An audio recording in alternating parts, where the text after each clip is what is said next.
ललिताबेन बोलिए। Yes, Jai Sachidanand. जय सच्चिदानंद। This is a little continuation of satsang I heard a few days ago with Deepak Anandji, where he was talking about man and how to look good, we are willing to throw anybody under the bus. And he said, you have to be so careful about that. And, I mean, it's this habit actually starts in childhood where, children blame each other for something they did and not wanting to take, ownership of their act. So by the time we're adults, this habit is so in. Sorry. Okay.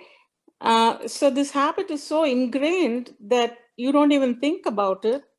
And then as an adult wanting to look good, you'll it's such a slippery slope to have Jagriti at that age.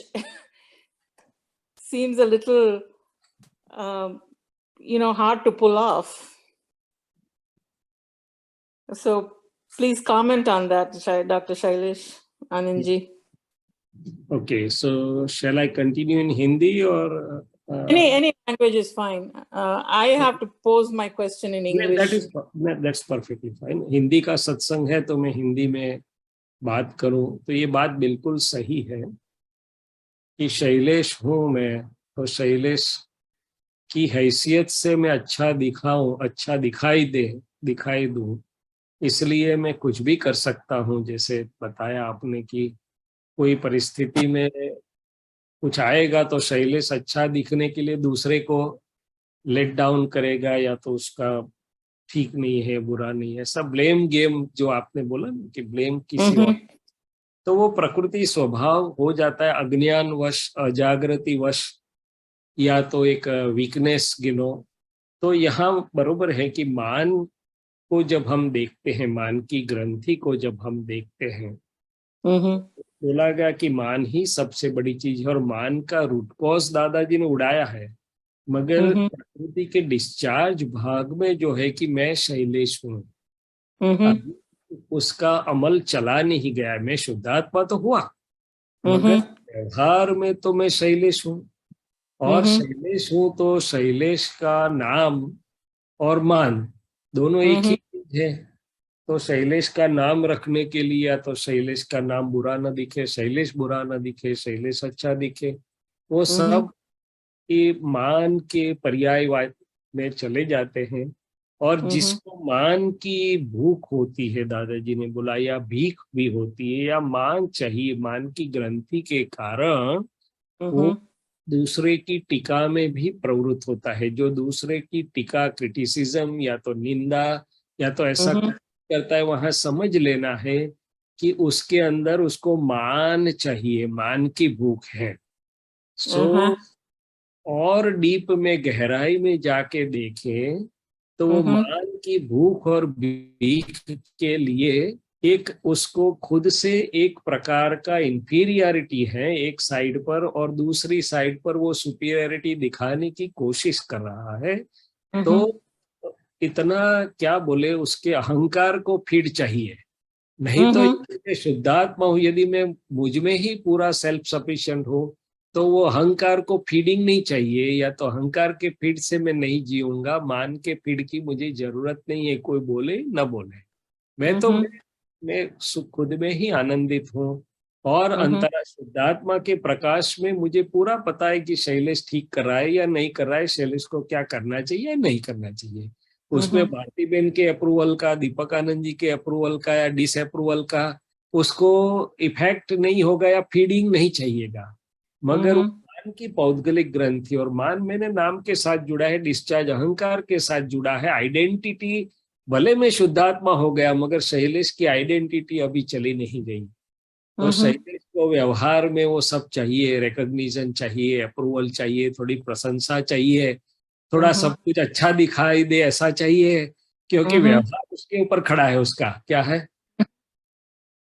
और उससे भिन्न जो है तो उसको पचन नहीं हो रहा है। तो दादाजी ने क्या बताया था कि भाई हम तो बाधा रखते थे कि आज 2 अपमान मिलने चाहिए, 4 अपमान मिलने चाहिए, तो जितने मिलते थे उतने हम राजी हो जाते थे।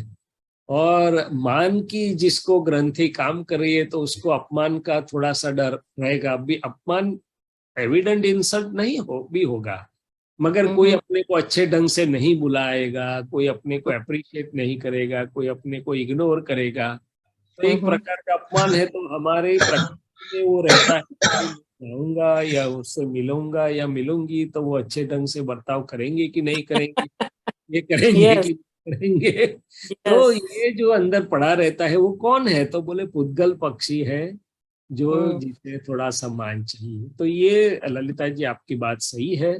मेरे हिसाब से सत्संग तो हेल्प करता ही है। दूसरी हम्म दो चीज मैंने मेरे खुद के जीवन में हित लाभ रूप पाई, वो 2 चीज। एक कि जो बात निकली, मानो कि आज मान की बात निकली, तो अवकाश हम्म के समय में दादाजी की आप्तवाणियों में या तो दूसरी जगह जो जो भी कुछ मान की बातें होती हैं, यदि हम धीरे धीरे थोड़ा नजर करें दादाजी को प्रार्थना करके कि दादाजी आपने ये मान के बारे में जो कुछ बताया, तो अनुभव में जो आया और आप जिसमें से निकले, मुझे देखने समझने की शक्ति दीजिए। और आपकी हाजिरी में मैं ये आप्तवाणी या दूसरी कुछ चीजों, तो उसमें से भी थोड़ा अपने को और ज्यादा दर्शन खुलता है। और इससे सबसे बड़ा तो ये है कि अवकाश के समय में मैं दादाजी को प्रार्थना करके बैठूं कि हे दादा भगवान, मुझे ये नामधारी के डिस्चार्ज मान को, उसकी डिस्चार्ज मान की ग्रंथि को देखने की, जानने की शक्ति दीजिए और शुद्धात्मा स्वभाव से उसका निपटारा करने की शक्ति दीजिए। तो फिर ये अलग अलग प्रसंग में दिखाई देगा और वो पौद्गलिक स्वरूप उसका दिखाई देगा और वो सब कुछ नजर में आएगा। क्योंकि मान तो सबसे बड़ा कैप्टन मान ही है, और वो तो हर प्रसंग में थोड़ा बहुत रहता है। अपने कुटुंबीजन भी अपने को अच्छे ढंग से नहीं बुलाएंगे मान पूर्वक, तो अभी उसको इफेक्ट होता है, कोई भी जगह पे उसको इफेक्ट होता है। Very nice doctor Shailesh Anand ji, thank you. Shailesh बात आनंद जी, जी एक बात कभी ऐसी हुई थी जी कि ये मेरा अच्छा दिखाने के लिए प्रोएक्टिवली मैं कोई भी अपना सिद्धांत तोड़ देता हूँ। मेरे लिए कोई सिद्धांत है नहीं, मेरा अच्छा दिखने के लिए ही सब कुछ होता है। हाँ, ये यहाँ पर बाहर से आता है वो तो, लेकिन प्रोएक्टिवली ये ऐसा होता है, उसका प्रिपरेशन इतना होता है और उसके लिए कोई प्रिंसिपल नहीं है, यही सेंटर पॉइंट फोकस यही होता है मेरा। और क्यों कि मुझे कोई बोलना नहीं चाहिए, मुझे कोई डांटना नहीं चाहिए। ठीक है, ऐसा वो तो प्रकृति के स्वभाव में क्या है और माल क्या है। तो ये जो आप बात कर रहे हैं कि प्रकृति का अच्छा दिखाने के लिए वही उसकी प्रवृत्ति का सेंटर वही है, उसको तो हमारे बच्चे लोग हिपोक्रेसी बोलते हैं, या तो हम गुजराती हिंदी में दंभ बोलते हैं, कि जो नहीं है वो भी दिखाना चाहता है। सब प्रकृति ऐसी नहीं होती है, कई प्रकृति प्रिंसिपल वाली भी होती है, मगर प्रिंसिपल वाली प्रकृति को भी अपना बुरा दिखे वो कहीं पर पसंद नहीं भी आता है। तो यहाँ पर दादाजी बोलते थे कि आप प्रकृति का पक्ष लेते हैं, शुद्धात्मा हुए, मगर पक्ष किसका लेते हैं, तो बोले प्रकृति का पक्ष लेते हैं, डिस्चार्ज अहंकार का पक्ष लेते हैं। तो वहां पर ये थोड़ा सा गलती होता है।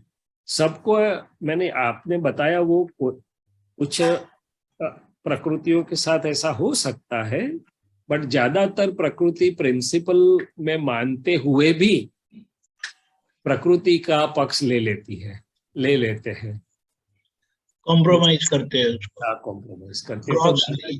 दादाजी ने ये बहुत बड़ी चीज बताई थी।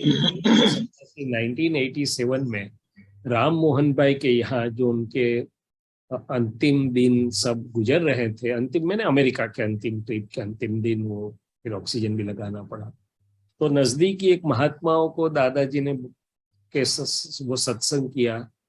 कि भाई आप शुद्धात्मा हुए, ये नाम और नाम की माया सब मुझे समर्पण भी किया आपने, और फिर भी आप प्रकृति का पक्ष लेते हो उपराणु गुजराती में जने के। तो के बोले हाँ, तो दादाजी बोले मेरे साथ दगा करते हो आप, ऐसा शब्द यूज किया था। क्योंकि मुझे समर्पण करने के बाद, शुद्धात्मा होने के बाद भी आप प्रकृति का पक्ष लेते हो, तो मेरे साथ दगाबाजी, धोखाबाजी, हिंदी में बोले तो धोखाबाजी की। तो ये तो हमारे लक्ष्य में ही नहीं आता। मेरे भी लक्ष्य में कई बार नहीं आता है कि मैं अजागृति से प्रकृति के पक्ष में बैठता हूँ। वही थोड़ा सा भी यदि अटैक करे, थोड़ा सा भी करे, अरे आपने जैसा बताया ना, बुरा नहीं दिखाई दे इसके लिए मैं तुरंत प्रकृति का पक्ष लूंगा। क्या करूंगा? शुद्धात्मा की चेयर छोड़ के प्रकृति के पक्ष में बैठ जाऊंगा कि अरे दीपक आनंद जी परिस्थिति तो समझो, ये परिस्थिति में मैंने ऐसा किया तो मैं शैलेश हो जाऊंगा। क्या हो जाऊंगा? बहुत अच्छा बताया, वेरी गुड। तो ये बात कि सूक्ष्म में ज्यादातर महात्माओं को ये जागृति चाहिए। प्रिंसिपल्स तो काफी महात्माओं के पास है, नहीं है ऐसा नहीं है, प्रज्ञा भी उनको चेताती भी है, मगर ये जो सूक्ष्म बात है जहां पर मान बोलो या प्रकृति का पक्ष बोलो या जो भी बोलो, उद्गल बोलो, डिस्चार्ज, अहंकार बोलो, मगर वो चीज है कि प्रकृति का पक्ष हम जाने अनजाने में ले लेते हैं जब उसका कुछ भी ठीक नहीं कोई किसी के सामने दिखता है। उसका थोड़ा इलैबोरेट करो ना, प्रकृति का पक्ष कैसे कैसे लिया जाता है? प्रकृति का पक्ष तो कई बार हम ले लेते हैं कि भाई व्यवहार में आम तौर पे घर में बाहर बात है, कुछ हो रही है, कुछ तो व्यू पॉइंट तो एक्सचेंज होंगे कि नहीं होंगे कि भाई आपने ये बोला था, हमने बोला, आपने माना नहीं, तो देखो ऐसा वो कुछ भी कुछ बात निकलती है तो तुरंत वो प्रोटेक्शन करेगा कि नहीं मैंने तो ये संजोग में ऐसा किया था, मेरा कहना ऐसा था। आप सब यू ट्राई टू जस्टिफाई या करेक्ट, जस्टिफाई उसी में जो आप बोलते हैं ना कि अपना अच्छा दिखाने के लिए मैं सही हूँ, मैंने तो सही बोला था, मैंने तो ये बोला था, आपने तुरंत ही वो उसी के पक्ष में बैठ जाएगा। कुछ भी बात आएगी प्रोटेक्ट, हाँ, प्रोटेक्ट हम एंड जस्टिफाई रक्षण करते, करेक्ट, रक्षण करते, प्रकृति का रक्षण करते। कई बार तो खुद के जागृति में आता भी है कि ये गलती है, मगर फिर भी कोई सामने आया व्यवहार में कुछ होता एकदम प्रकृति का पक्ष ले गया एक बार, तो फिर समझता भी है अंदर कि भाई ये गलती है, ये मुझे यहाँ पर ये नहीं प्रकृति के पक्ष में नहीं करना है। तो ये यदि ध्यान में ले कि प्रकृति का पक्ष हम कहाँ कहाँ ले लेते हैं। डिस्चार्ज तो दादाजी ने एक दूसरा शब्द यूज किया था, हो गए शुद्धात्मा और अभी भी जीते किसके लिए हैं? तो बोले रिलेटिव के लिए जीते हैं, प्रकृति के लिए जीते हैं, डिस्चार्ज अहंकार के लिए जीते, वो इसी में मान आ गया। तो ये बहुत सूक्ष्म जागृति की आवश्यकता है यहाँ पर, और ये बहुत उपयोगी जागृति का पुरुषार्थ का प्रयोग हो सकता है। वेरी गुड, जय सच्चिदानंद। और वो तो सब व्यवहार में जहां पर भी कुछ भिन्नता नजर आई ना, तो ये हो ही जाएगा। देखो आप, हाँ बिल्कुल फ्रेंडली होंगे, बिल्कुल हार्टीली होंगे तो शायद वो छिपी रहेगी, नहीं दिखेगी, मगर थोड़ा भी जरा इधर उधर हुआ तो तुरंत ही ये आ जाएगा प्रकृति का पक्ष। जो आप बोल रहे थे ना, हस्बैंड वाइफ हो या कोई भी हो, उसमें ये तो बहुत कॉमन है। कोई भी व्यवहार में, मनुष्य मात्र के व्यवहार में प्रकृति का पक्ष तो आ जाता है। ललिता जी ठीक है? ललिता जी कहाँ गए? ललिता जी नाम ऐसा लिखा है ना, एक मिनट, कृष्णन ना या And no, that was excellent. You know, you threw. आप दिखते नहीं और आप बोलते भी नहीं, तो मुझे तो मालूम नहीं चलता है। No, since I muted myself because I didn't want to be coughing into the screen.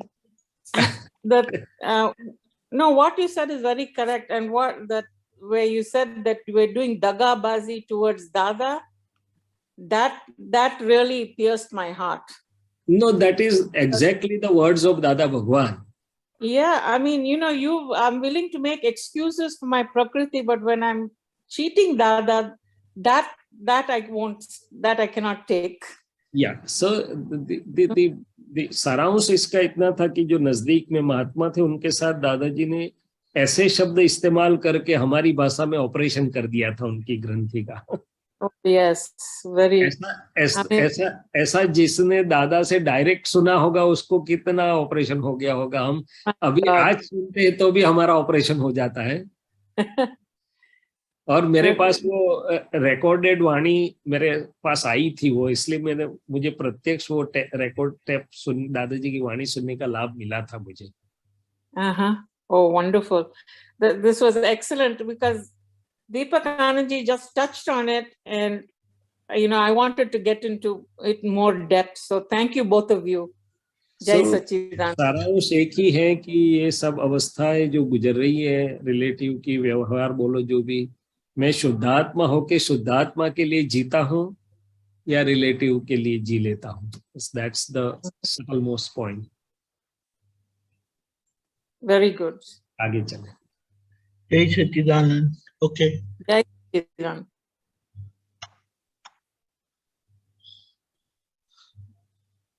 Sumitra Ben.